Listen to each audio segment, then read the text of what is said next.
खाओ और खाने दो, खेलो और खेलने दो, पढ़ो और पढ़ने दो। इन जुमलों के लिए इंग्लिश का ये स्ट्रक्चर यूज होता है V1 यानी first form of verb plus and let plus V1 यानी फर्स्ट फॉर्म ऑफ वर्ब। अच्छी तरह समझने के लिए कुछ मिसालें देखते हैं। खाओ और खाने दो, eat and let eat, eat and let eat. खेलो और खेलने दो, play and let play, play and let play. Play ये V1 है यानी first form of verb, play and let play. खेलो और खेलने दो, खेलो और खेलने दो, play and let play.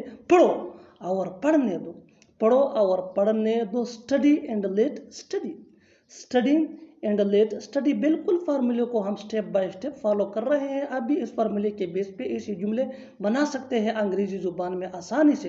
That can be really helpful for you. One more example for better understanding. अच्छी तरह समझने के लिए एक और मिसाल देखते हैं। सो और सोने दो, सो और सोने दो, sleep and let sleep, sleep and let sleep. और आखिर में ये सेंटेंस आपके लिए कमेंट सेक्शन में इसका जवाब जरूर देना। लिखो और लिखने दो, लिखो और लिखने दो। Subscribe to English page for more advance English sentence structure. Thanks ma'am.